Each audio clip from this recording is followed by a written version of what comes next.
On your grave, are they going to say, he never missed a football match? He won his fantasy league. Boy, he could sit at his desk for 12 hours a day. None of that means anything. You weren't meant to sit here at a desk. On my journey, I started to realize I could give people more than just financial gains. I could give them a mindset that was healthy with money. I want people to know that this is a journey with many setbacks, and the setbacks are part of life.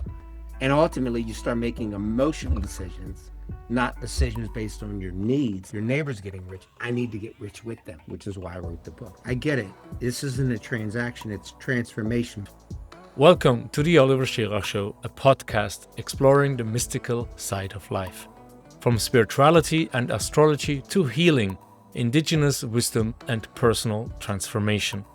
This podcast is for seekers, old souls, and curious minds who know there's more to life than we see. In each episode, I speak with explorers of consciousness who share their stories, tools, and insights to help you to reconnect with your authentic self. So now, without any further ado, let's welcome today's guest. Welcome, dear listeners from around the world, as usually, to another episode with me, Oliver. And today we have my dog next to me again, as soon as I start talking, and Will Young. And from the US, I'm in Denmark as usual. And yeah, Will, you reached out to me and you gave me a sample of your book, audio version, actually, that's what I listened to. Very interesting. And your profile is, let me read that. You're a certified financial planner, behavioral financial expert, and you're a practicing Stoic philosopher. I've also heard somewhere that you're surfing as well.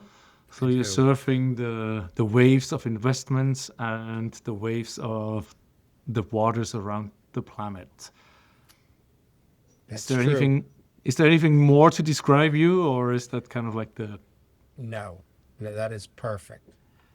And the book you shared with me is called The Enough Equation: Wealth, Wisdom, Virtue, and the Pursuit of Less. And it's written in a story form.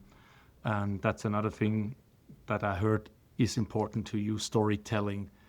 So, as I don't really know you and you don't know me, I like to have these icebreaker questions, and let's see where that leads us and where that leads my intuition and my curiosity.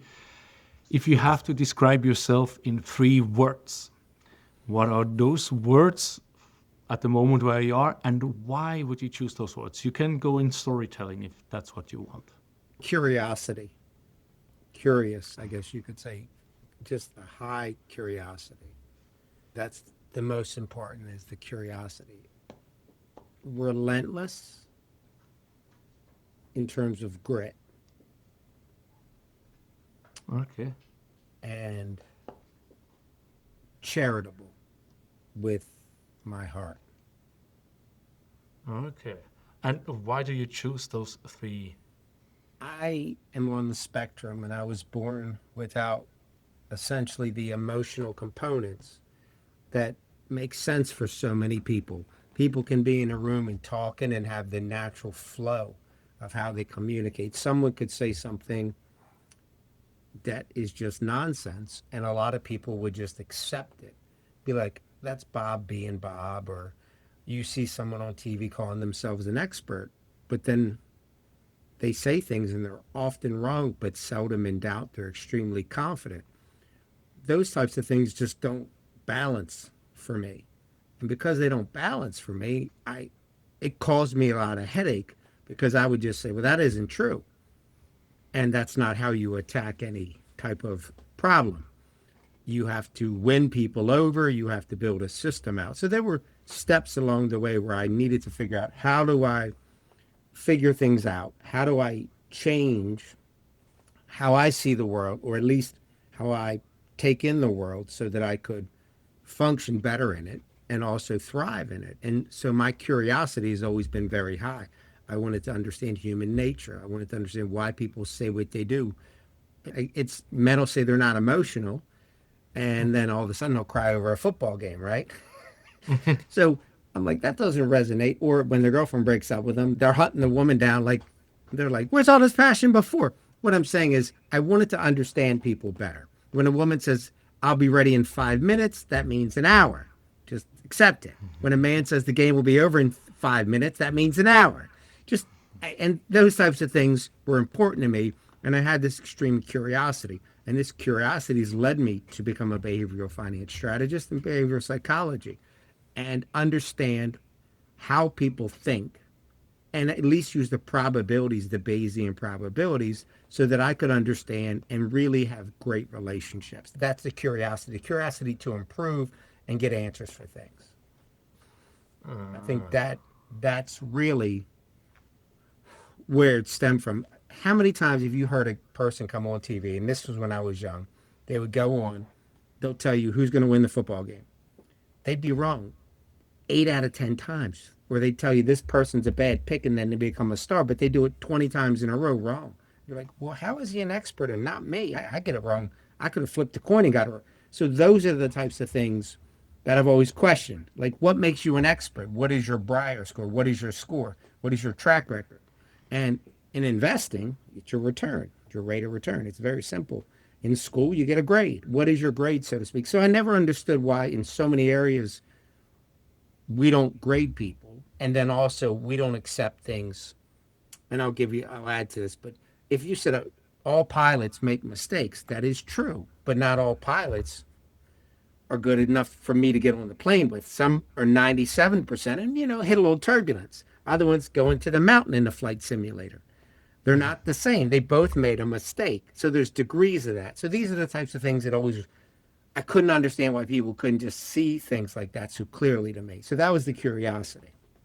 And you know what I mean? Like, obviously when you're on the pitch, they have a scoreboard. And that's what I like to see. There's no confusion who won the game, obviously.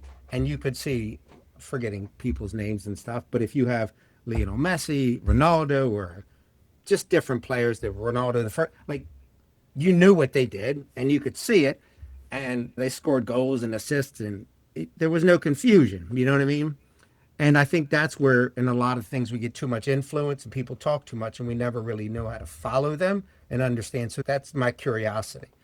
The second part, and this is the hardest part, the relentless grit, is you're going to be wrong so much and you're going to have so many conversations that are uncomfortable that it isn't fun. And you're constantly going back, trying to learn and improve. And I didn't really think everything clicked until maybe 2015, when a book called The Undoing Project, I read that. Now I've been on that path, and that expressed to me Daniel Kahneman and Amos Tversky. And Kahneman said in the book, and I think this is why it's so important to read, because I was always trying to find out who I was or what I wanted to be. And Kahneman said, from the age of 11, I knew I was different. And he was like running from a Nazi concentration camp. He said, I just knew I didn't think like the other boys. So it was hard to put me in a class because I stood out, because I was so different. And I felt like that. And I felt like I had a connection. And I've always wanted to improve. And I don't mind being wrong. And if someone says, Will, you're wrong, I'm like, you're right. I need to improve on that. But Oliver, have you been around people where you don't want to be nice to them because just say whatever and make them feel good? You want to be kind and give them real feedback to improve, but they won't accept any feedback. They'll say, well, you don't know how to set up your equipment and you don't know how to do this. And you're like, and that to me was the grit, where I don't mind people telling me I'm wrong. It doesn't bother me. As long as I could keep working day after day and felt like I was going to improve. So that it's the endless passion, relentless grit to improve. There's two types of people. There's talented people. You've known them since you're in the 5th grade. They're running by everybody, in high school. They're better than everybody. But then there's the people that do careful preparation. And then what looks like skill is perseverance and persistence. Because eventually when you get better, the people that have the natural talent level off. But the people that keep preparing every day and keep persisting and they pass everybody. And that to me is the grit that you have to have, because it just takes longer. It's just not fun. But once you start realizing you're making improvements, it starts to get better. I'm sure Lionel Messi, when he played at first, he was so short and tiny, it was probably hard. But then all of a sudden he realized he had. But I guess the point is, you got to be willing to fail, be embarrassed, be humiliated. And that's my relentless grit that I have, that I'm like, okay, I made a mistake. You're right. I'm going to improve upon it, rather than take it as, and this is called self-serving bias, where when we win, it's us. When we don't win, it's them. It's everybody else. So, that's something I take ownership of it. And a lot of people talk, but then don't take ownership. That's the second one.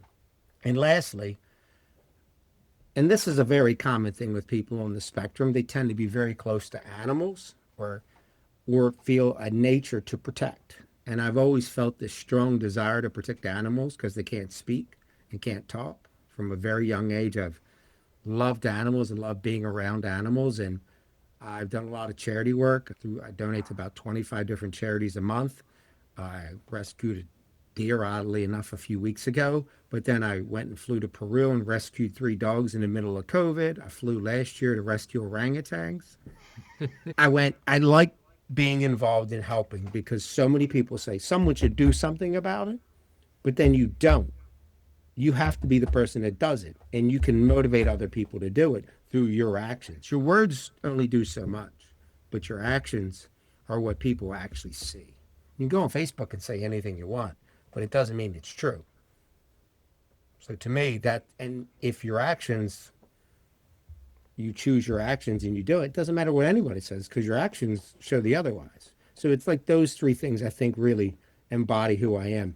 And Stoicism fits into that, because it tells you how to be virtuous, the quality of your choices, which obviously we were young men. We used to go out when we were probably in our 20s and drink and have fun. But you mature. You mature, or you hope you do, and you still have friends that are still probably sitting at home drinking every weekend and watching football or whatever. But I don't want to be that person like I was 18, 19, 20. So the quality of your choices to improve. And then, of course, the accuracy of your judgment is called Sophia, or wisdom. So in philosophy, it's the love of wisdom. Sophia is the accuracy of your judgments. Well, that is exactly what I do, behavioral psychology and finance. So they really, literally interlock. I just didn't know it until maybe 2011 when I started, or 2010 when I started studying Stoicism. Oh, wow. Thank you for going so deep. When you say you're on the spectrum, what do you mean for people which are like, okay, what does he mean? It means you see the world much different than everybody else. When other people do things, a lot of people in the social groups are very focused on fitting in. If you, like, I'm 8 years old or 7 years old, and my neighbor, very religious, and they take me to this, I don't know, it's a non-denomination, maybe a Southern Baptist church, something along those lines, and they all lower your head, and like, I shouldn't have went there without the permission of my parents. But, they take you because they think they're saving you. And again, I'm not criticizing anybody. I'm just telling you. And they're like, now everybody needs to close your eyes, look down, and ask Jesus into your heart. But I'm looking around while everybody's eyes are closed going, I'm the only person with my eyes open. Because I had this curiosity. Do people really do this? I just didn't think. And like literally there's 100 people. Every single person has their eyes closed. And I'm looking around, what's going on here?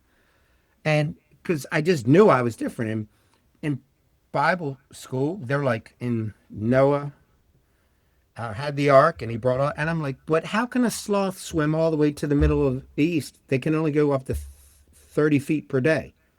They're like, no one else says anything. And they're like, you don't really need to ask these questions. And so it's like these little tiny things where they think I'm fighting with them. And I'm just like, I don't understand. It doesn't make sense to me. A sloth can't swim 2,800 miles through the ocean. So to me, like, it just, and I couldn't get past that. You know what I mean? And so those types of things were bothering me and would upset me. Yeah. Okay, you So explain I how it remember feels. them vividly because they happened. Yeah, we remember things that are emotionally strong. Yes, correct. And we forget the other things. And it's like stuff that whatever my ex-wife friends told me, I remember, and they remember nothing. Like, what?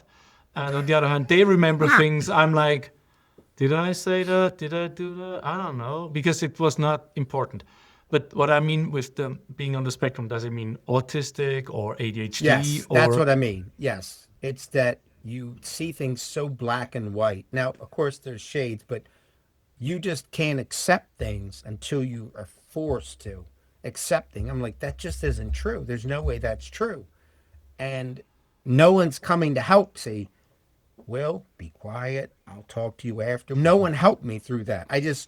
And so they're like, you're just difficult. You're so difficult. And you're a child and you don't understand. And it wasn't really a diagnosis then.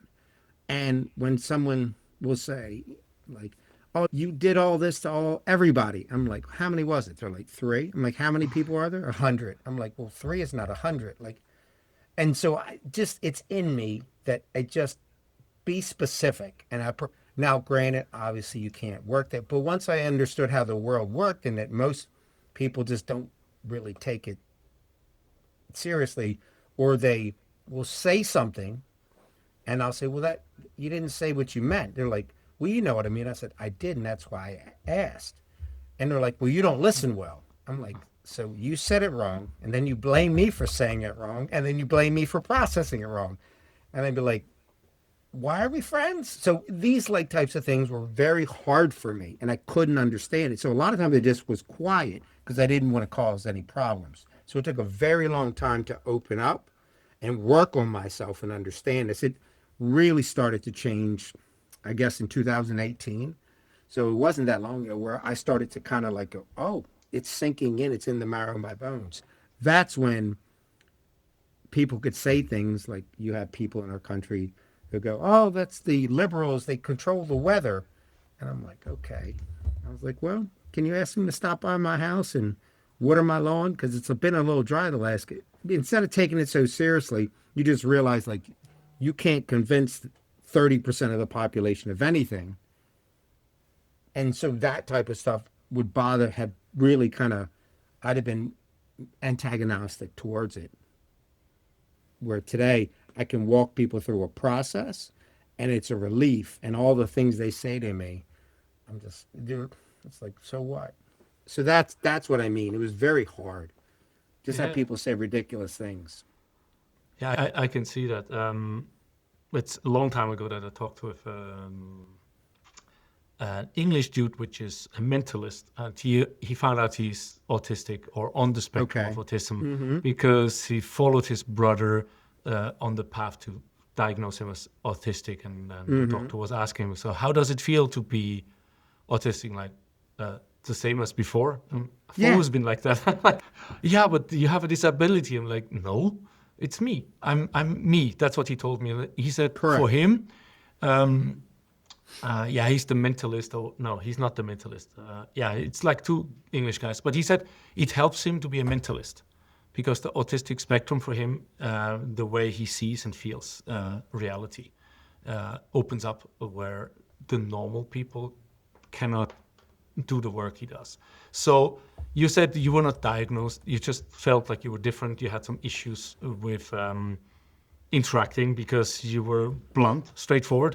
Honestly, I don't have autism. Perhaps I have, who knows. But I have ADHD, and they told me I have super high. And they're like, there's no high. I'm like, out of 10 points, 8 points in the red zone. Besides the drug abuse, I never could really drink and take drugs. Just like, I was drunk 2 or 3 times. And I'm like, why would you do that to you? Why are people doing that? You're feeling terrible the day after. You wasted a day or 2 just to have 2 or 3 hours of fun. Like, seriously, I have the same. I didn't understand that. But I also have this, you say this, but it doesn't make sense because it doesn't work together. And then people like, you're a conspiracy theorist. Like, what? Because I'm thinking for myself and I'm not listening to what the politicians say, what the doctors say, because I've been enough in the hospital for different problems. And the only solution is medicine. I'm like, yeah, but what about my lifestyle? What about my mental state, my emotional state, my how I eat. They don't care about these things, and those are things which I cannot understand. And I do understand, as you say, I also have this where I just say things bluntly out, and people get pissed. I'm like, how could you do that? I'm like, why? Because what? But I'm not autistic, so it's more ADHD in my case. Yes, and that could vary, and you could go through different cycles. Like, I do drink occasionally, but for me, I like being hungover because, no, I say this because it's the only time my mind ever takes a break, Okay. which is Ye- odd because if, like, I can't watch TV or do anything because my mind just doesn't shut down until I close my eyes and then I fall asleep. But you know what I mean? Like, sometimes it's like, oh, I had 3 glasses of wine or something. I'm going to sleep in and not jump up at 4 a.m. in the morning because I'm just like, I just go. And so sometimes I'm like, yeah, this is nice. I'm going to sleep in till 6 today. You know what I mean?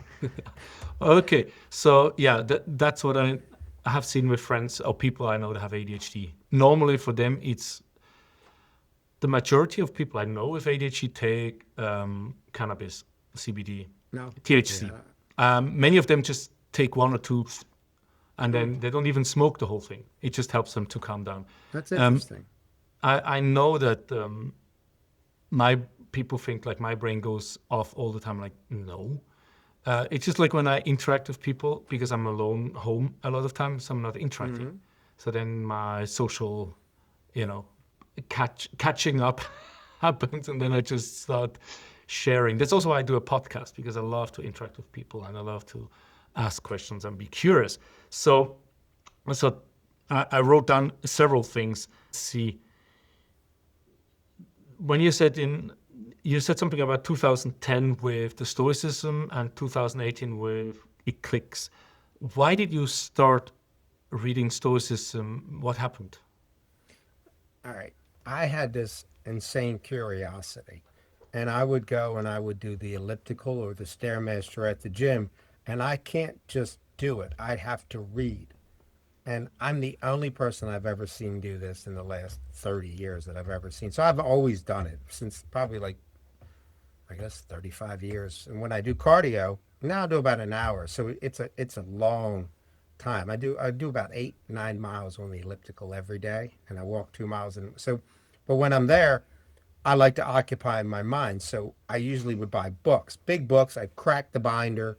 I'd buy things, and then I would just read, and I would read for 40, 50 minutes straight. I did it every single day.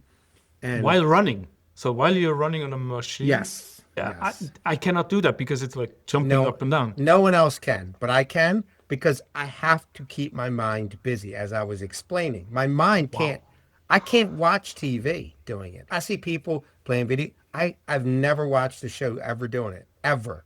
I literally would go like this.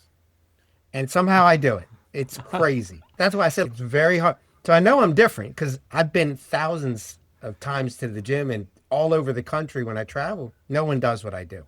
It's gotten easier with the iPads and stuff because the books were hard. I'd have to break them and clip them and have big clips. So to answer your question on this, because this is a good question, I found an email called brainpickings.org, and I recommend this to everybody who's listening. It's Maria Popova, or Popov. The reason I recommend it is she reads a couple books a week and then writes brief summaries on them in a wide range of different things. So she would read things, put an email together at the end of the week, and then I would read each of them. And for several years, I was able to find different people that I could read and go, oh, this is interesting. Let me go down that rabbit hole. Let me go down this one. Because she's not just one. It's philosophy. It's a doctor. It's a writer. It's a poet. Like, it's you need to widen your view of the world. A breadth, it's called. It's a really good book called Range. You need to spread, because if we go too far deep, we lose. It's like if your head's down in the well, the animals will attack you because you're just looking down. You got to look around. And so she got me into follow this guy, Tim Ferriss, who talked about a 4-hour work week. Yeah. And 4 hour work I week, didn't 4 hour necessarily- cook, 4 hour Yeah. book, 4 hour cook, 4 hour work week, 4 hour everything. There were many things in it, but And one of the things he said was, I'm going to do an audiobook on Seneca, who was a Stoic. And he I did have it. it. Yeah, Yeah. I have it, but And I he did never it. read it. I never read I it. did. And so I was like, you know what? I'm going to give it a whirl. I want to study philosophy, and I didn't really take to Socrates or Aristotle or Plato per se. And boom. And so ultimately that basically was something that resonated with me and it really hooked me. And I just started listening to 10 to 15 to 20 minutes a day, every single day when I would walk the dogs. And when that started happening, I realized I was making the right call on this. So I started developing that. And of course, then you start wondering, what else can I do? And through her, I found a guy named David McRaney. David McRaney had a book. So she was very insightful in giving me a wide range of things. And that was You're Now Less Dumb, the book You're Now Less Dumb. And I remember, I want to say it was 2013 or 14, probably 2013. And I read it and I was listening to the audiobook. I'd buy the book and listen to it. I listen to 10 to 15 minutes audiobook. I do 3 or 4 10-minute audiobooks. And then I read the 10 minutes that I listen to. I did that every day. So I always had different ones. And one of the things resonated with me was 3 guys are in a room and they're all claiming to be Jesus. And they all think they're the right one because it was in a psych ward. And when you make a claim and someone can't prove it and you disprove them and you prove them wrong, it causes the backfire effect, which means they dig deeper into it. So if you make a claim, I know it's false, and then I say the earth isn't flat, Oliver. Isn't 9/11 it? wasn't done by monkeys or whatever. That automatically gets you defensive because your identity is tied to it. And that's the first time I actually heard the bias, the backfire effect bias, which then causes people to dig in deeper and then start looking for information to confirm their biases. So that was the crack. So Stoicism is the original behavioral psychology of understanding. And Socrates brought up, he would say, what is courage to you? Someone would say, it's going into battle and fighting. Another person would say, it's standing up to the mob. Another person would say something else. Courage and words mean different things. So there's many layers to this that I'm at now. But the point I'm making is that the backfire effect is, I could show people in the stock market something and they would tell me I'm wrong, wrong, wrong, wrong, wrong. And then eventually 3 years or 5 years later, they'll say, yo, I agreed with you back then. And I have notes in it saying wrong. And so I could never understand why they'd lie to me or they would misremember or whatever the case. So I had to learn this, that it would bother me because I would just look at it. If you tell me it's not raining outside and I look outside and it's raining, I'm like, it doesn't make sense. So those 2 cracked the doors open for me.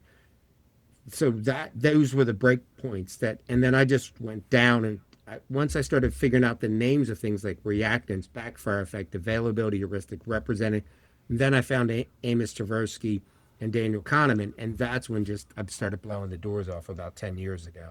And I just couldn't get enough.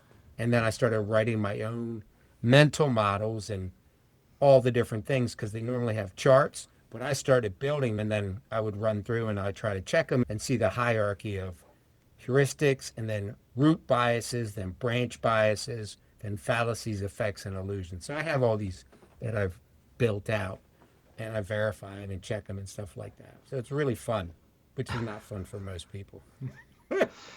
Yeah, but you will, on any topic, on any task, on any work, you will find people which are loving it and people which hate it and people which Yes. are somewhere in between, and people cannot understand why would you do this or that.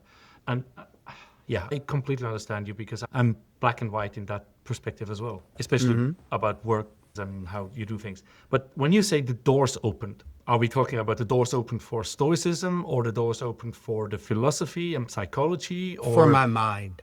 Like it just said, you now know where you need to go. It's like the doors of knowledge, the doors open and said, walk through this. You will find what you've been looking for all of your life to make sense of it. And I remember reading Kahneman in the Undoing Project and started linking. And even they don't necessarily go into the real terms of, I think the first one they created was the representative heuristic, and then the availability heuristic and the anchoring heuristic. I think the top three are generally the availability, representative, and then the effect heuristic, which they didn't actually create. But then you have fluency, anchoring, obviously, simulation. Anyway, that I started writing these down and I started building my models, and I was going crazy with my notes. And then I'd listen to audiobook, and then I'd reread it, and then I would save it in like an Evernote and so I have these massive data, like just tremendously large databases, or I would save every book I read. I would actually it's crazy. I would copy the parts I liked, put them in an outline, and then the very best parts I would put at the top, and then I would have them go down lower. So I have these massive books of my own books to find just the things that I found the most. And then I would do every book 9 times. You just remind me of Tim Ferriss, because I found him in 2011, 12. I got a book. Yeah. Or 11, it was Creative Life. He was a investor there, and Tish spoke and about the 4-hour week. So I got the book, but I started reading the book. I'm like, I know all these things. I'm like, I know all these things. Like, you don't tell me anything new, but he learned it by having his business and his failures. And Yes. all these things. I had it from school, and just for me, it was just logic what he says. With the books, I remember him like highlighting and reading. I never read his books. I never but read one of his books. I'm listening to listens to the first 100 or 200 podcast episodes. I think he must be by more than 1,000 now, because after a few years, you know what he's talking about. That doesn't mean he's gonna have good talks, which would be beneficial for me. But you drift off, right? So you go this way and that way, and suddenly you come back. But he did something similar than you, right? Like highlighting everything. He used the Kindle highlight and have it somewhere in an Excel or Word file, and then he has asterisks 1, 2, 3 or something, or 1, 2, 3. I didn't know he did that. Or whatever, right? And then it's going higher up, and then he has like the highlights of the books. And I tried them quick. It was a guy which fell as a kid, and people thought he's stupid. Now he helps actors and musicians and politicians and to remember things, because he hacked how you remember stuff. And he also talked about how to read a book. And I think what you say, listen and then reread and then highlight, this is the way you memorize it. Correct. That's how you learn it and get it deep inside of you.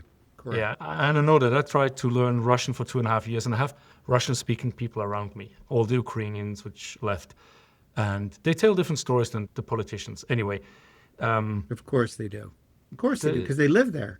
They live there. Of course you have And then people that are in different areas, different communities, different. So it's going to vary. yeah, then you have Russian background Ukrainians, and then you have Ukrainians, then you have whatever Turkish minority, and they all have a different story. And it's not what the politicians tell us and say why we attack Russia. It's completely nonsense. It's all about money, in my opinion. But Money and power, and a lot of times ego is so important. Though in today's world, taking over a country and to get their oil doesn't really mean as much as it did 100 years ago, because it's changed so much. So what's essentially happened is that the knowledge of the chips and all of this has compounded, that if you can't get Taiwan semiconductor chips and you don't have the software, then you'll be flying a plane from 1950 against one from 2025, and you ain't got no power. Even if you got fuel, it doesn't matter. And it'd be like you running on a horse and a tank's coming by you. So there are things now where we're in the technology where the resources aren't to some as important as they once were. There are some that are, but it's not like it was where you conquered land to get resources. So it has changed quite a bit. yeah, but still, what you mentioned, it's the ego. And your book, When is Enough Enough, right? Yes. The ego. It's like, that's where I'm like, I simply don't understand. It's never understood as a kid. Also history classes and what we learned at school. And now I know not everything is true we learn at school. It has been rewritten by the people which want their ego to be more big. But we're not talking about that. We're going, No, but your ego is part of, you have to set it aside. That's why I bring in surfing and the markets. There's no one that can say that the markets hasn't cost them losses. There's no one that's walked away and said, I've never lost. And when you start to realize you have to be humble, your ego, it doesn't matter. I'm going against people who have far more money than me and I'm beating them a lot. And so what? If I don't keep this cycle, there's no guarantee I can do this 5 years from now if I don't stay on this circuit and continually evolve. So many people say, well, I've been doing it 20, 30 years. I'm like, well, if that was the case, the oldest people would be the best at everything. And the youngest people would be, but that's not how the world works, because you experience has some play, but if you're using the wrong tools, if you're trying to do an Excel spreadsheet and I'm using AI, well, we're playing two different games here. So you always have to adapt and you always have to be aware that the moment you slow down, you can't do certain things. So I think, I guess that's what I was trying to say is you have to continually to adapt. It's not about just experience. It's experience and curiosity and adaptability. Darwin says it's not the strongest of the species, it's the most adaptable that do the best. yeah, that's the other thing as well. Like it's not killing others, it's adapting. That's also what I heard many times. So when we try to go back, so when you said the door was open for your mind, so you absorbed all these books you shared and this intense list you have. So what did you find out about yourself or your mind or your ego? So what is ego, what is mind, and what is yourself? If that makes any sense to ask. I knew I was doing it wrong. I knew my mannerisms and how I tackled things were wrong. I knew it. I just didn't know what the right way was to read people. I didn't know how to communicate where I felt I could be comfortable and they could be comfortable. I didn't want to be not authentic, but I also didn't want to upset people. And now I started to understand why people say what they say. If you grow up in a community, cultural cognition bias, you're going to have a belief system. I grew up in a rural area. I'm not a Trump supporter or a conservative, but I grew up in that area. People would just say things and no one would question it, be unquestioned, no questioning. And then once you kind of grow up, a lot of people then have what's called identity protective cognition, meaning if you say something that goes against anything, they lash at you because they want to protect their group identity and their personal identity, which was really important several hundred years ago or even 100 years ago, because you didn't want to be ostracized. You needed to be a part of the community and farming and stuff. That's why exile was so dangerous and it was such a detrimental thing. And I now understood why people were doing it. It wasn't personally at me. It was that they just didn't know any better. Their mind had closed, and anything new that would come in would only get there over time. They were like a jagged piece of glass. You throw it in the ocean 5 years later, it's, wow, this is smooth. And they would never know. It's called consistency bias. They would say, oh, I've always been this way. And five years ago, you'd have notes on them. You'd have video on them. You'd have their writings. And they'd be like, I didn't write that. I didn't say it. That's not my handwriting. That's called there are many studies on this. And now I understood. Like, I was like, oh, okay, I get it. They're not. And then when you get further, they're going to confirm only things that match up with their logic. Even if it's not good information, they'll only look for information that agrees with them, confirmation or disconfirmation bias. So now I had the hierarchy. You start with heuristics and then you go up. Now I could map things out in my head and go, oh, this is easy now. And then I could literally sit there and go, they're going to say this. And I could have fun with myself because now I knew exactly what they were going to say, when they were going to say it. I'd be like, are you going to do a whataboutism or an ad hominem next? A whataboutism is where let's say you like football over there. Is that something you or no? Yes. You mean European football, not Yeah, yeah, of American. course. Yeah, for some time also tennis, but now that Nadal, Federer, and are gone, so I'm not watching it anymore. Okay, I guess what I'm saying is you could like somebody, and if you have some type of connection to them, and I would be like, oh, he's okay. All of a sudden, hairs up, you're ready to fight. You know, like you know what I'm talking about. People say he's the best. I'm like, why are we arguing over this? It's just a football game. Yeah, Ronaldo and Messi. That's what you brought up. Even my son, when Yeah. she's not playing soccer, he's like, yeah, and I'm like, I'm like, they're I- both amazing. Who cares? Like, they both live lives that no one on earth would say, "Oh, this is terrible." It's they're like terrible. on the top. They're on the top. Maradona, and other people, and I'm like, They're okay. amazing. Period. I mean, I played. I worked in the Swiss soccer stadium in Basel Okay. when they were for years in the Champions League, and I've seen David Beckham in front of me in person. I've seen like multi-millions in front of me because I was just at a beneficial game.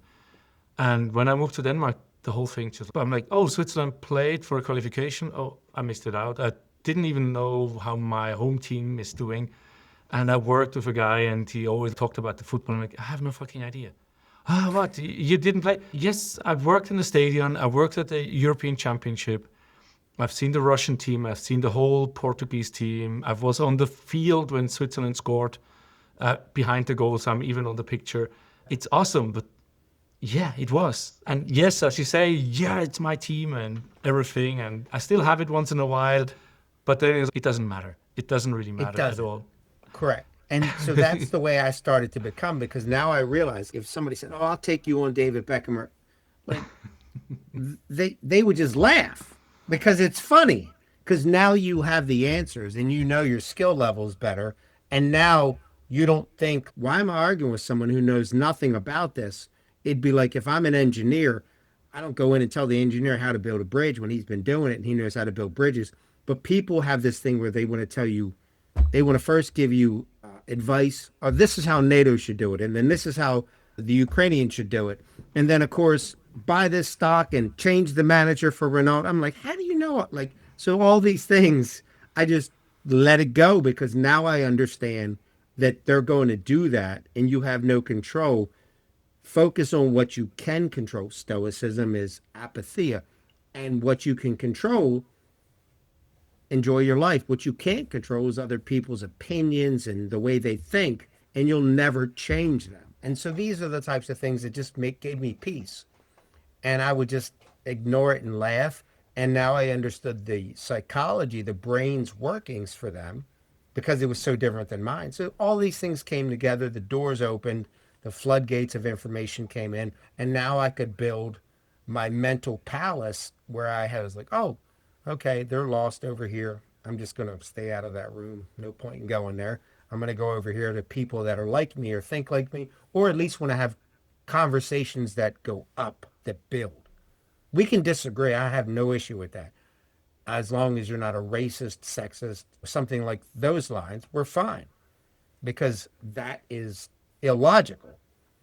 And if you're logical, we're fine. And so that taught me just to get along with people better and how to navigate things. And life has been so much more peaceful that I'm very happy. I'm as happy as I've ever been in my life. Yeah, just another 2 doors opened. Let's see if I take the right. It sounds like you were fighting life or you were fighting yourself before the doors opened, and now you're more letting life happen. You step out of the way and are more in flow, at least in communication and exchange. That's a well said way to do it. Flow. That is, yeah, I just didn't let things bother me that someone would say something and I know I could just do a simple go search and prove them wrong. I'm just like, you know what? It's not worth it. Let's just move forward. I need to persuade them in a few other areas. Let's not exhaust it on things that really don't matter. And they don't. And I'm not a water cooler person. I'm not going to go up and talk about the weather. I just don't do that. It's never been in my nature. But a lot of people do, and they build relationships. Oh, yeah, how's the weather? And I'm not a superficial person like that. So ultimately, I learned to just let go of so much. And unless they do something that is wrong or make people uncomfortable, I will just avoid it because it's wasting your time and your energy. I'd rather just relax and read a book or just avoid them. So, yes, it's been so helpful to just move forward. And some people try to pull you into these conversations that you would have been pulled into before. Now I'm like, why would I argue about the 10th best this or that? It doesn't matter. It just doesn't matter. So I just learned to let it go. It's a little bit like you say, your mind is always running. Since for some people, it's a communication because they don't know what else to talk to. It's opening up. Oh, it's raining. Oh, look, the bad weather. Oh, it's dry. We have to water the garden. Whatever. And it sounds also when you try to help them, it's like me. I try to open up the minds of people. I cannot let it be, especially when I walk the dog or something. People start talking I'm like, this is bullshit. This is bullshit. Like here, I don't talk to anybody when I'm walking the dogs. That's my meditation time, and I'm walking at 4:30 in the morning because to me, nobody's out at 4:30 in the morning. But when I do that, it's the dogs don't talk to me. They're just sniffing everything, and then I'm going through my things. That's kind of taking your brain and massaging it to grow. That's my so now in the afternoon, if I walk again, yes, there's everybody outside. You to me, so that's my warm up for before I do my run. So that's when I do it because I don't like distraction when I'm priming myself for the day. okay, now I walk in the morning and then in the evening, but my dog is going to all the other dogs. Then you have to talk, and Well, then, maybe. Yeah, I get it. yeah. But the thing is, for me, like I have a dog and she's alone, so why should she not talk to other dogs? No, I get there's it. I get it. and there comes these tensions once in a while that she's barking, but she has the tail up, the ears up, and wiggling and thumping. And yes, she has husky blood, she has shepherd blood, and all They these are things. social creatures. 100% understand. I do that in the afternoons. I'll sit by the front and people come by and the dogs talk. You know that I get that. But in the morning, that's our downtime with it. I'm not the 4 o'clock. I'm not in the 4 a.m. team club. It's I a hard tried that. club to get up for. Many people tell me like, wake up at 4, meditate for an hour, go back to sleep. I'm like, seriously, I did Vipassana 10 days, silent retreat. Don't remember when we got up. Was it 6 o'clock or 5:30 or something? I don't remember. And then meditating for 1.5 hours. The first 4 or 5 days I just almost fall asleep all the time. But then afterwards suddenly got better. So I know you can train that. But I'm definitely not a morning person over a long time. It worked in Vipassana because you didn't have to cook, you didn't have to clean, you didn't have to do anything. You had to be really just feel your sensations, physical, emotional, whatever. Feel the sensations, do not communicate in any way, do not distract. So I had a lot of rest time. And I would say it's harder when you have to do all the other things, right? Because it's using energy of the system, emotions. But meditation, you mentioned it. So what is meditation for you? When did you start meditating? I think I tried meditation without understanding stoicism and other things. Just in general, sit there for 15 minutes and just don't think about anything. But now I think about a subject and block everything out. And your natural notion is to block or keep bringing things in, but it's just the stillness of the mind to hold on to something. And once you learn to do that, it's peacefulness. And it's hard for people because people now always want to think, like I'm guilty of that. We're not used to being still. We look at our phones constantly. We go on TikTok, Instagram. And now I meditate 10 minutes every day. And I guess probably do it a little more just naturally where I sit still and I try to block everything out. And it's relaxing for me, but it's easier now. I don't have a problem putting the phone down, not looking at anything and being present. But it was hard at first, not for looking at my phone, but blocking thoughts out. You just saying every time something new comes in, you're like, okay, it's the metacognition that I need to stop things from coming in because your mind is constantly racing. And so that's what meditation is. I do it every day. And I have an app that I use now that I start out and it's like goes through Memento Mori, Amor Fati, or different lessons. And then I meditate on that lesson. Okay, I'm going to stick on this lesson right here And I'm just going to keep that right here. Okay, this memento mori, or I'm focused on the availability, whatever it is, I focused on this subject and I'm blocking everything out because you just naturally just lose it and then something else constantly fills it. And then the next thing, it's hard. It's practice. It's practicing. It's the muscle. You're working the muscle to take a break. And it's hard because you naturally don't want to take a break. It just constantly turns new ideas over. So I do that every day. Okay, so meditation for you is basically to block anything out but one theme. Yes. Like one or one just subject. nothing. Or Or one just nothing. subject, yeah. Or one subject. It's kind of like not ruminate. Ruminating would be letting everything in. What was it? It's the word hanging there, but it's not coming in. Contemplation, I think. If you're contemplating Stillness. Just simple stillness of just holding something. Like holding a coin. If you're holding, like in the book, you're holding a coin, but you're blocking out all the noise. We often don't block out the noise. We drop the coin in the market. You're like, oh my God, I forgot. It's just stopping and then you learn. And then when you're walking, you don't recognize the noise, but you're also, you blocked all the noise out. So the coin is here and it's safe. Whereas if you can't block out the noise, you drop the coin in the market because you're paying attention to all these things when you should just be relaxed and calm and holding the coin. And you can't do that if you don't practice it. Because, oh, someone walks by, you're looking at them, and then you just forgot, oh, where's the coin? It's just, you naturally block all these things out because they don't mean anything. So that's the reason for the coin in there.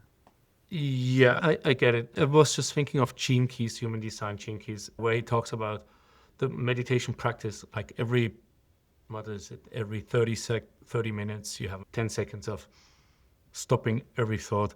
And then he also has the practice of contemplation, that you have one theme, one subject you think of, and you don't let anything else in.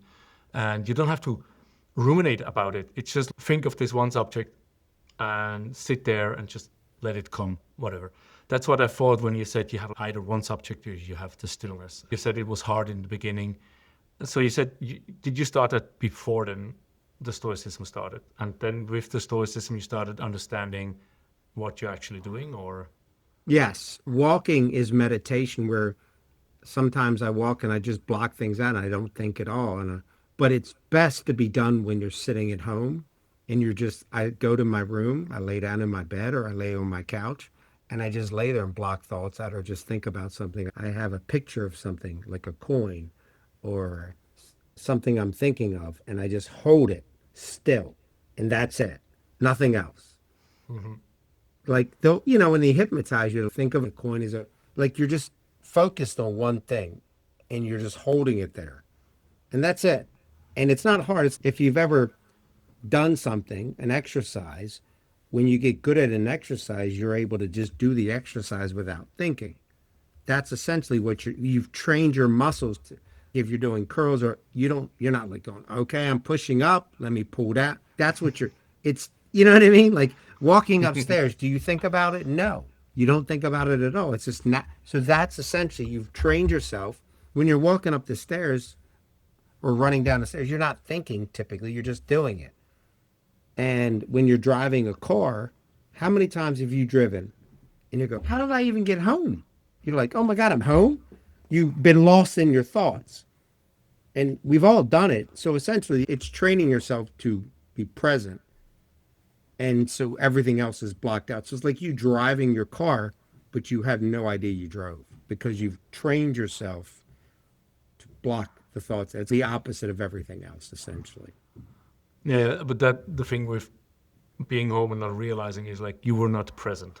That's why you. It's the opposite of it, but it's the training the muscle to be able to do something, but the absence of that. So that's essentially what you're doing. It's Adam Sandler's movie with the remote control. You're not watching much, but where God gives him a remote control to help him, and he has like a fast forward for the things he doesn't like. Oh, wow. And then suddenly he's on his deathbed, and because the sex with his wife, when he doesn't want to, he just forwarded it. But then it forwarded it all automatically, also when he wanted. fights with his whatever parents-in-law and stuff. So in the end, it was just a fast forward, and he was not there. I should watch that movie again with all the knowledge and experiences I had to see. It's also not being present in the moment. Correct. What happened, or did you have one experience which was extreme when you started practicing this meditation, being present in the moment, letting go of unnecessary thoughts? Or did your life change in a certain way? Yeah, I don't think you realize how you're changing when you're doing it, because you're just doing it and you're sticking to it. And it just happens. But I think eventually, when you're reading a book or you just wake up one day and you're like, you just realize you're not thinking those thoughts anymore. And when you're not thinking those thoughts anymore, it just, I guess it dawns on you, or you put a couple things together, like they say the representative heuristic, and you're like, oh, now I get it. Everybody's sitting around and like, your kid's going to be a doctor. He's going to be, they're trying to guess what they're going to do. It just, now, when I hear people say that, it tricks something in my mind. That's 2014, Daniel Kahneman, The Undoing Project. Like, now it's just mapped. When it's mapped and it becomes automatic, I knew I changed. That's when you go from system 1 to system 2. You've trained system 2 to overwhelm system 1. So now you're like, wow, I don't have to go through this long process. It just jumps to it. So that's when that's when light bulbs come on, and you, like, if you're kicking a ball into a goal, and after you do it enough, all of a sudden one day you're like, wow, this is automatic. But you still got to do it, and you still got to practice it. But now you're not thinking. Like, if someone's over here moving around, you don't think, you just do it. The distractions no longer distract you. You're focused on what your tasks are. So that's essentially where you start to have this flow state where you've trained. And I've had breakthroughs 2018, like different times, but I knew, like, I remember it was like May of 2018. I'm like, God, like I didn't even react to that. How long have I not been reacting to things that people say?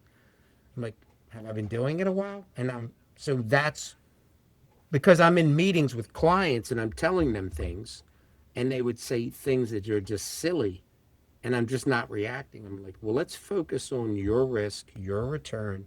Let me focus on the stocks and the other stuff.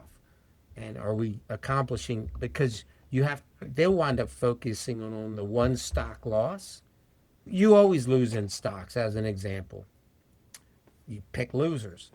And so many people are like, well, why didn't you just buy winners? I'm like, oh my God, what do you mean? I'd have a mega yacht and I'd be cruising with Jeff Bezos if that was the case. You know what I mean? Like, that may be the dumbest question I've ever heard. Well, why did you pick a loser? I'm like thinking, oh my God. Like, yeah. So you hear this, and now I write things down ahead of time, and I tell people what I'm going to do and what I'm looking at, and then be prepared for me to do it. So I've had a lot of success. I went back and said, I'm going to buy the semiconductors in 2022 because interest rates are going up. Inflation's coming down, but they're still coming up. The money's, I'll tell people, and then I do it.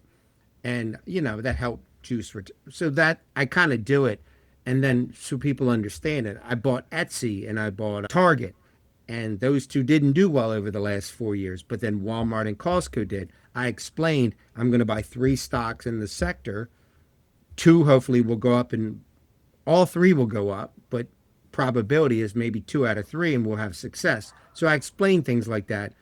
And again, they don't ask the questions because I've explained it. I've talked about it. So I'm getting in front of it now rather than just having them say kind of silly stuff like, I can't believe you bought LinkedIn, and then all of a sudden LinkedIn gets bought by Microsoft. And they're like, of course I told you to buy LinkedIn. I'm like, that's not what you said. Anyway, so it's little things like that just don't bother me at all. I'm like, okay, any other things I should note to myself that I shouldn't do in the future? Never buy another negative stock again. And you joke with them now and stuff like, rather than that's a stupid question, so to speak. Or getting defensive. Yes. So the meditation helped you basically also to get out of your way, to be more in the flow, and and to be present, understand people. really listen. Yes. Yeah, and understand people better. So when you studied, what did you study? Did you study finances, or did you study psychology, or something completely else? Psychology. and history and psychology. And how did you end up in finances, investment, as a, you're certified? Yeah, yes. Finance is just numbers, but numbers, how many times have you seen numbers? Like Enron had great numbers, but it was fraud. Numbers are numbers. People don't buy numbers. They get caught up in the emotional belief in something. When you think a team is great and then they get beat by another team, you're like, oh my God, how did it happen? It's because we're constantly looking at what's happened recently. It's called the availability heuristic. We're just, whatever's easy to pull up in our minds seems to be the most true. And then we get emotionally tied to that, and or the vividness bias. So it's vivid, and then we overweight those types of things in our mind. And so no matter the price of a stock, like right now, and I'm not recommending this, NVIDIA is trading at like a 66 price to sales or something. What eventually happens is people don't know that. They just know chip, chip, chip, and everybody's talking about AI. So I just was like, why would people keep buying it when the numbers don't match up? Now I understand why and how. So ultimately, these booms and busts have happened since the beginning of time, whether it's the tulip, which everybody hears about, the South Sea bubble, or the one that's called the Mississippi scheme in France. We've always done it. And even Newton got caught up in it. And he was the smartest man in the world at the time, or essentially one of them. And he was a numbers guy. And he got caught up in it. And ultimately, you realize that your neighbor's getting rich, which is why I wrote the book. Your neighbor's getting rich. I need to get rich with them. They bought a yacht. I got to buy it. And ultimately, you start making emotional decisions, not decisions based on your needs. Like, what do I want to do? I want to surf. I want to have health. I want to have enough money to be financially. All of these things that really matter aren't emotional. They're literally, I need healthcare. I need food. I need a roof. I need shelter. I need water. So once you start defining what you really need, you don't make emotional decisions, which there's been so many people that you've heard about that in 2008 were people retiring 40, 50, 80 million dollars and then being broke because they were leveraged, over leveraged on everything. And then it blows up. Not many of us have. Jared Kushner at the time in 2008 bought the most expensive building in the world. And basically he was underwater in it. And if not for Abu Dhabi, he wouldn't have had it paid off. He'd have went under. But most of us don't have someone giving us $500 million or a $2 billion loan because we don't have the connection. So a lot of people went under. But the point I'm making is we make dumb decisions because we get caught up in it and then we lose everything. So once you kind of have a process, when I give a process, then you can figure out how to make the best decisions and you're not being emotional with it. And you can buy some emotional stuff, but when weed stocks are popular, everybody went to buy cannabis stocks. They went from 20 to 200 and now they're $1. You know what I mean? And it's always something. Or everybody wanted to buy the vegan stocks like Beyond Meat and they haven't done well or anything else. So there's always this constant change where people are constantly getting caught up in the next thing and they're unaware of it, which is even more amazing. And they're 1 minute they're like, should I buy the Afghani dinar? I can make $1 billion when. So I just learned to be behaviorally sound advice. That's what really moves the markets. And you just ride the markets out and then you learn points to take risk off. And then when things look like it's going to go to zero, the end of the world's going to happen, which it's always had it happen, then you buy. It's just these pivot points is how you do well. That's really it. That's what it boils down to. We can't help ourselves. When we're really, really negative, I would joke with clients, I said, 6 more days of this and the market will be zero. And they laugh at that. But how I see the point from your psychology background and behavioral, you understand these things.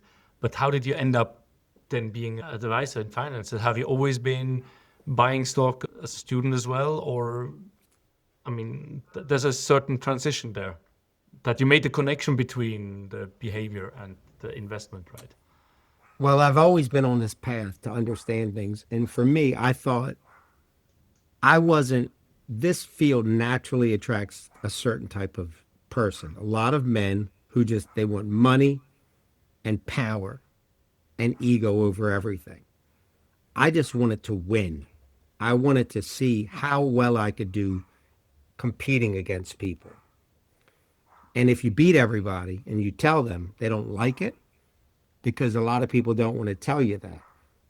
And it just was, to me, it was like, I can go against the greatest people, the greatest minds. And if I can do well, I can do anything I want. And if I can control my destiny, and I'm willing to put myself into this morning cycle of learning, practicing, training, positioning over, and work focused on the outcome over my, like all these things, I was going to be different. And I would have a huge advantage over people, because 99 people want to fit with the other 100. And I knew I didn't. So I said, let me get into this. I think I can guide people better than other people. That doesn't mean other people are bad, but I knew most people are very happy being mediocre. And I knew that I was below mediocre, but I wanted to get better. So I knew I would do it. It would take a long time. And that was the path I was on. So ultimately, I thought I could help people and navigate people and have financial independence. And also on my journey, I started to realize I could give people more than just financial gains. I could give them a mindset that was healthy with money. And because I have people with $10 million, $5 million that go, I'm broke. I don't have any money. Like, you don't even spend it. Like, you could go on a vacation every month. You could take and you'd never be able to spend it. And yet you feel poor, which is just crazy. So it's hard for people to understand that. And I've always known things. I didn't really piece it all together. I just knew there was something calling me to finance. I just didn't realize I'd be where I am today. I guess some of it was just luck, and I felt like something was calling me. I just didn't know what. So maybe I grew into myself, but I can't say I 100% knew that it was for me. I just felt it was for me. Now I know it's for me. So how many years is it ago that you went into helping 22 people? years ago. I was 22 years. 30. Wow. Because I see also you said something before with all the mind opening and understanding, that you said something, there was the Undoing Project book. You now know where you need to go. Was that's not that long ago, right? That's perhaps 10 years No. ago. I started to realize what I needed to do in order to improve. I realized I now understood how people think and the blind spots. There's a story where Kahneman and Tversky, Kahneman was the main thing. He's 22 years old. He's in charge of the entire Israeli Defense Forces for psychology. And since he was in that department, people would always judge. They go, he'd be a good fit as a soldier. They'd be a good fit. And all of a sudden he started note taking them, and everybody was wrong.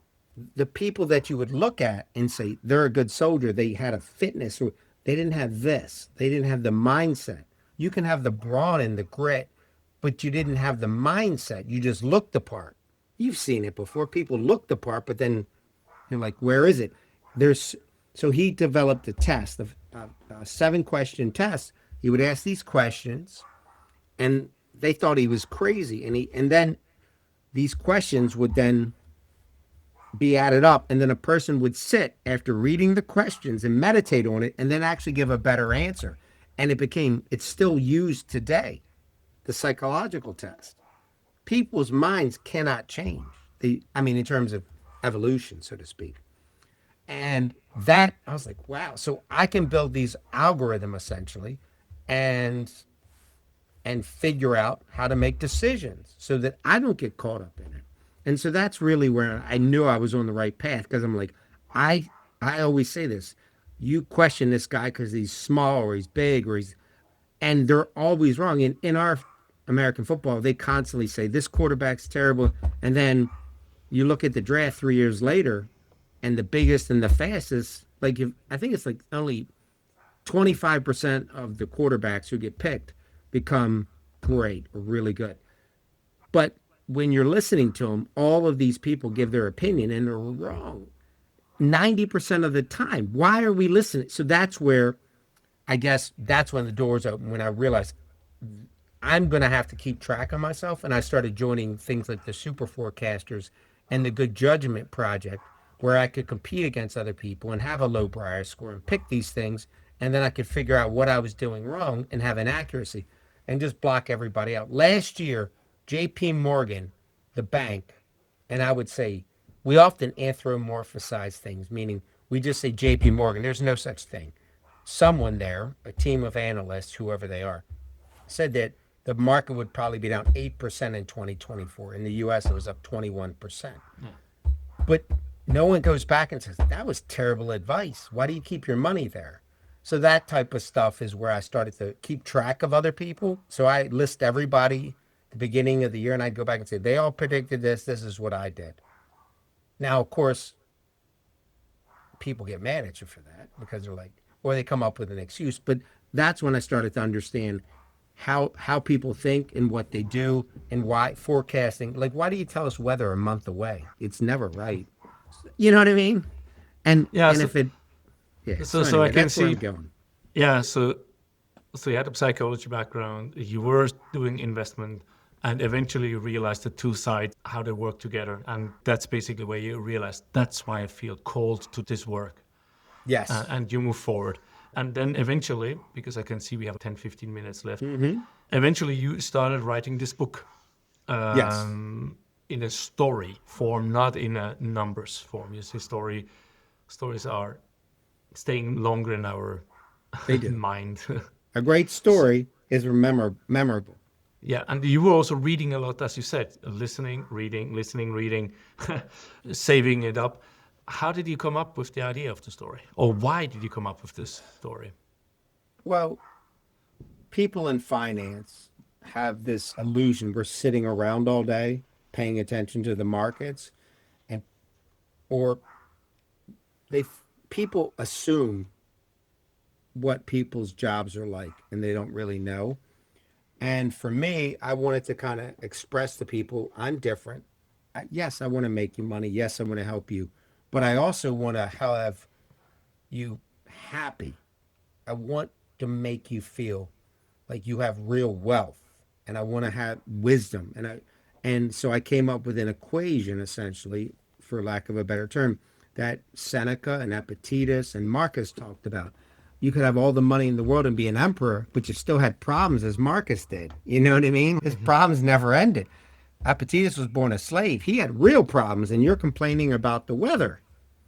Seneca was exiled and then killed by the kid he taught, Nero, which wasn't a nice guy if anybody looks it up.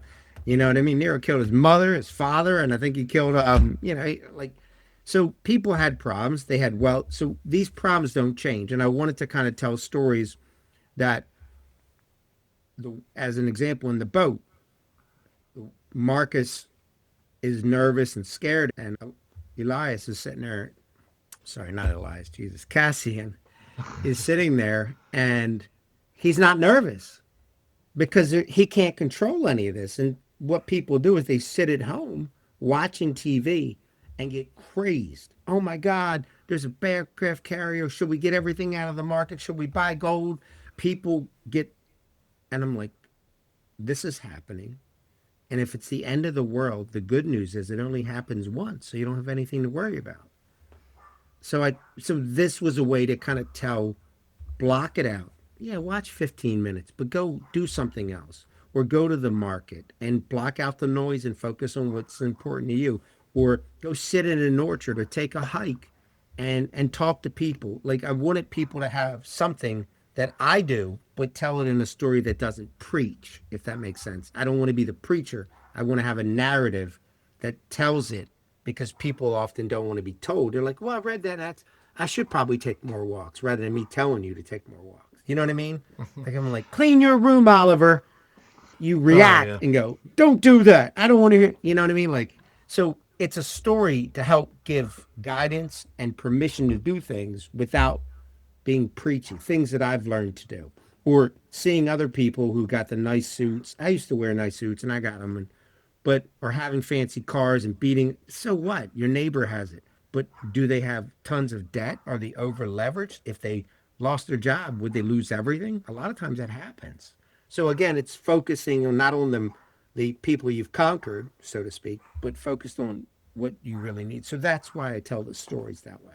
Okay, so it's was it from your own experience, like letting go, aiming for the next, winning over the next guy, and being the best in the city, being the best in the county, being the best in the state, and eventually, whoa, there's no meaning to that. There's it's no meaning always- to it. Yes. There's So no meaning was it to it. was it your own experience, or was it just because you read the different stoical stories, or It's the stoicism sinking in, but also realizing it. Like on your grave, are they going to say, he never missed a football match? He won his fantasy league. Boy, he could sit at his desk for 12 hours a day. None of that means anything. You weren't meant to sit here at a desk for 12 hours a day or 8 hours a day. You weren't meant to spend 2 hours a day in traffic. That's what it's meant to do. It's to invigorate people and to energize people into doing things and living their life, spending money appropriately, saving money the right way, and then making sure you do actionable things, because that's the fulfillment that you're going to get in life. And I handle the money, so people often are like looking at it, I'm like, a year from now, you won't even remember today.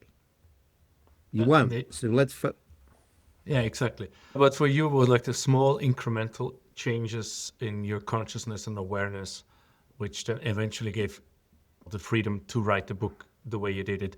And now I just take your questions here. I've never did that before, but you have these four main questions. What am I really working for? Do you have an answer for yourself? Yes, I'm working. I want to have a life where I can surf, I can walk my dogs. I want to set up a trust of some sort where I can have some type of animal rescue, and then continue to go to things in DC and stuff like that where I can help move politics for the issues that mean a lot to me. So yes, I am working towards other things. I want to be a positive force for people. And I realize that if you upset everybody, if you're too dry, you have to win people over with great stories. And people can be won over, but you also got to tell the story over and over and over and over again to help make it more comfortable with them. It's called fluency. If you keep telling somebody in the availability cascading of it, it'll become so present in their mind. They're like, oh, of course, I've always thought that way, or I totally agree with it.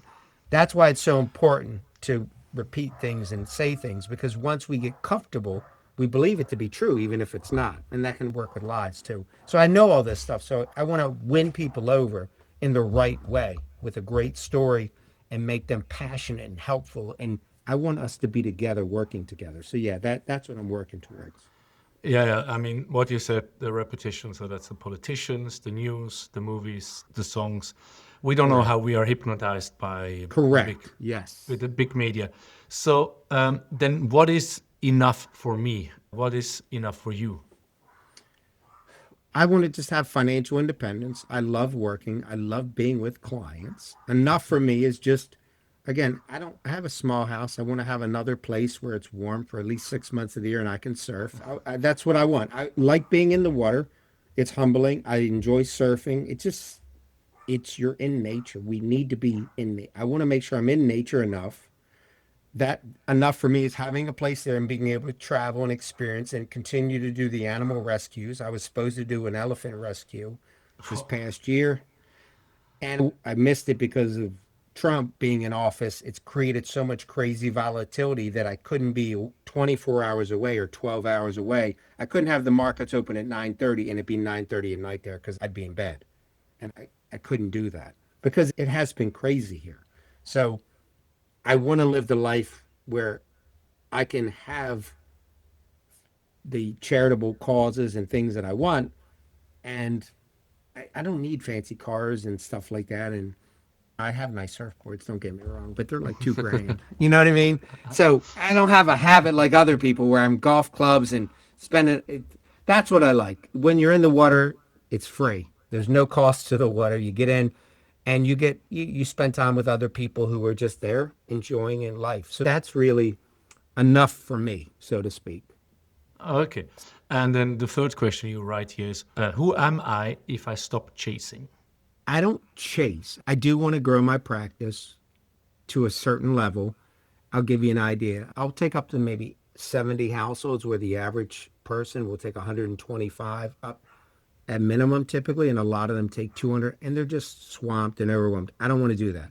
I'll have people that I'll teach underneath of me to do the same thing and have that mindset that you're never going to be the highest paid. You're never going to have the most, but you're going to have a life, and you're going to share this type of growth mindset with the people we all feel are a good fit for us. So it's really about the entire top-down approach, because if we're not living a high-quality life and not happy with coming to work and not happy to have these conversations where we learn from people constantly, and it's just one person after another, that's not living. That's just collecting a check.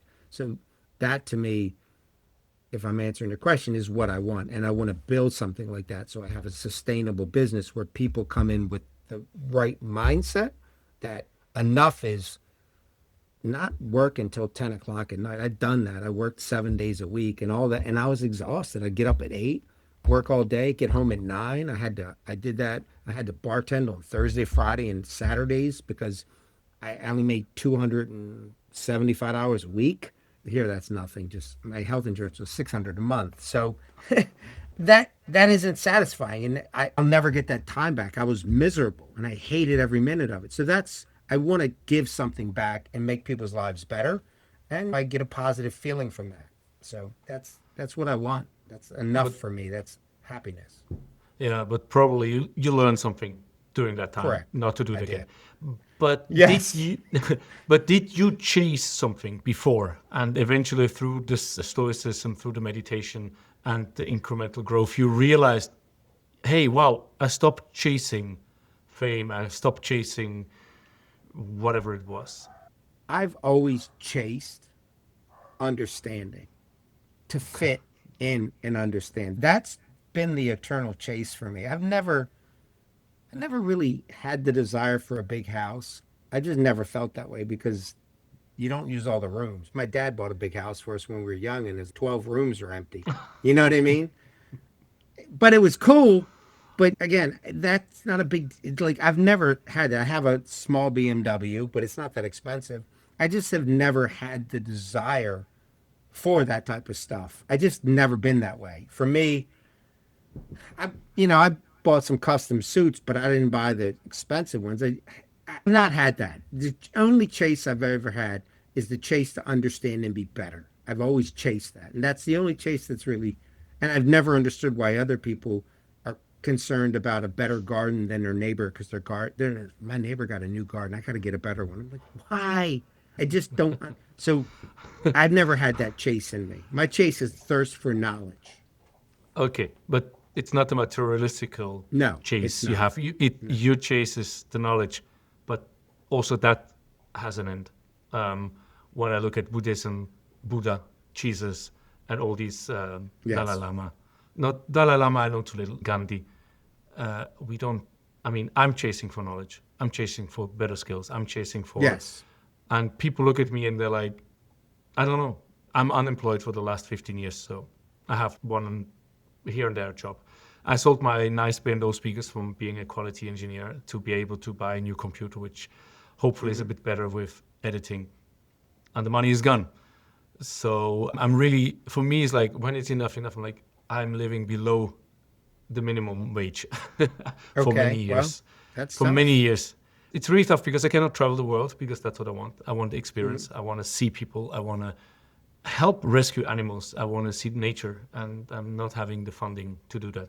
But chasing knowledge and chasing being better, I think that's for me, and that also has to end eventually. That's my take. And I can It see- eventually I'm- ends because you die. So Yeah, it's gonna end. But I but think it's from- important to keep growing that. So you may not be chasing in the same manner, if that's maybe a poor word, but you're still trying to expand the mind, so to speak. Yeah, but I'm still chasing, right? I'm still chasing to be better in Fair the enough. skills. I'm still chasing. But the material chase, yeah, I want to have the nice Porsche, but how long will it give me happiness? It's for the comfort, Not very right? long. But it's for the comfort. I like quality Yes. products because then you don't have to worry all the time in exchanging and repairing and replacing. Fair. Yes, true. So I want to have a nice house. So I don't have to fix it all the time. I want to have a nice car. So I don't have to fix it and change it all the time. And I want to have nice tools because of that. But the material chase besides that for me was not really existing. And I think that's what is not driving me to be successful financially. But let's see before we close. Perhaps you already started to answer that. But what does freedom feel like? Not just look like. That's the last question of the 4 questions you. I don't know yet because I don't have the total freedom that I want. And I hope it's a relief because I've chased getting to that point. So if there's a chase, it's been trying to get to that. And I hope within a year or two, I'll be there where I have that freedom where I'm not doing as much as I am now because I'm finally laid the groundwork over the last 2 years. And now that the pieces are coming together, I should have that freedom that I've wanted. So have me on in a point and I'll tell you. I don't know yet. And I'm dying to get there. I tell you that. Okay. And I've heard that from many different teachers, mainly spiritual, mystical teachers. The freedom you're searching for is already here. It's already there. It's already in you. It's just the mindset. It's just seeing it. And I think you're on a very good path through all the mindset meditations you do, blocking out the unwanted thoughts. Because I know we're reaching your time limit. For me, it's 11:30 at night. I haven't had a podcast that late ever, so that's the latest. Well, thank you. I had a podcast. I had a great time. I had a podcast at 6 a.m. from someone in Australia. That was also like very early in the morning for me. So I have to try these extremes. Perhaps I will do one in 2 o'clock, 3 o'clock in the morning once. But I think with your meditations you started and realizing why you're doing things and having this pull to help people with the financial and disconnect with the emotion. And my friend in Switzerland, wow, like 20 years ago almost, he started to change his life and he's also doing financial investments, cryptocurrencies. And he always says emotions are the worst thing ever. You have to set up your system, which is just based on logic, and you sell, you buy at certain points and don't get irritated or controlled by your emotions. That's hard to do, though. That's hard to do. Yes. I think with your mindset, with knowing where you're going, how you help people, and it's great, you're not only helping with the money, but also with the mindset, because if the mindset is not here, as you said, you can have 10 million, 20 million, 100 million, still feeling poor, still feeling lacking. It's the mindset inside. Enough is enough. I have everything I need. I have the safety, I have the food, I have the family, I have the friends, I have the activities. I have the connection with nature, if that's what it needs. Or I have the cars. I have the old timers I can fix because I love to fix cars. If you have these things, then there we are. And I think you are very close to where you should be. So it's perhaps a little bit more meditations, but you say walking is meditation as well. And That's just letting fair. go. And that's a good assessment for me to look at that and say, maybe I'm at the freedom part. I just don't know it yet because I've been chasing a certain level of income that will allow me to hire more staff and pay certain things and move and so stuff like that. But it's not monetary, but it is monetary in the sense of getting some changes. But yeah. That's a good assessment. I like that. I appreciate that feedback. And Tim Ferriss actually said the business he built is some kind of a bar for the brain. That's how he started making money, and he worked 70 hours and whatever not, right? And had a nice motorcycle, and he just didn't have the energy and fuck it. And somehow he started to automate the processes so his employees could actually get the calls. And and he said, 20% of my clients gave me 80% of the problems. He just wrote emails and checks to them, which were horrendous. He's like, they will just stop being my clients because they will never pay that and do that. And in the end, they actually paid and did what he said. And he turned them around to be the best customers from the worst. And suddenly he had less problems, more profit, and he could give things away. And he said, I need 1 year. He left everything home. He went to Europe, traveled the world for a year. And he said, the business made more money without him being there. When you say you think you need more money to have more. So I just think of Tim Ferriss because when he let go. That's a good point. When he let go and let his employees do the work, gave them more empowerment, whatever, make the automatic systems, suddenly everything was just flowing because That's he the let goal. go. Correct. It's to make the goal, to set it up with the right mindset and understanding. And when people know you're not chasing money, you're chasing a great relationship, they also feel that. You start to get a synergistic. Like I've had some of these and they're like, oh, I get it. This isn't a transaction, it's transformation. We're friends. Yes. So that's unlocked a lot of freedom. That's a great way to say that. I really like that. Yeah, and it's I just say Tim Ferriss because everyone knows him, but I knew that way Everyone before. does. Uh, yeah, especially if you live in Texas. Find out that 20% of tasks which emotionally, physically, financially, time-wise block you up to feel the freedom. Give them away. Find them and give them away. I'm reading something called 10x is easier than 2x because you give away all these things. So what Tim is saying has been written in other ways, but you're right. Yeah. You're 100% right. Cardone, what's his name? Cardone or whatever, which is like doing all these things. But That's my goal. so, did I forget anything in this talk? We went very long into your personal journey. Forget anything? I want people to know that this is a journey with many setbacks, and the setbacks are part of life. And you have two options in life. You can be a victim or a survivor. And yes, a lot of people have it better than you or me, but we can't focus. We can focus on our journey and our path. We can pull people up. And the one thing I always say is don't stick with people who aren't growth minded. They're the weeds in your garden. A garden can't grow unless you maintain it, you put good soil, you give it nutrients, you water it. And you got to do that. It's work. And you can't do that unless you maintain and prune the garden. Weeds get into that. You got to block all them out. And people who want to help you, you help them. That's the community you build. Yeah. People come into your life for three reasons: for being a teacher, being a student. They come for a season, for a lifetime, or just for a moment, right? So, and find out, let go of the people which are weeds, which are not on your frequency, on your level, on your mindset, on your growth path. Awesome. So where can people find you and reach out to you? And if they want you as your financial or emotional advisor, or where can the people find the book or whatever else? Will R. Young, willryoung.com. You just go to willryoung.com. You can do a DuckDuckGo or Google or Gemini or ChatGPT or whatever search. Pull me up, send me a note. We can talk, have a conversation. I may not be able to help you. Maybe I can. Maybe we just have a call, get to know each other. I do work with U.S. investors, some international investors as well. But the goal is to improve everyone's life. It has to be a win-win for everybody. But yeah, just willryoung.com, and I'd love to hear from you. And the book is on Amazon, or where do we find the book? You have to download it off my website at work. So, but if you just Google my name and you'll find it. Yeah, it's an easy. It's free. It's free internationally. It's an easy read, short, but I think the message is good. Yes, it is. It is. So super people, thank you. You know what to do, like, share, all that stuff, comment.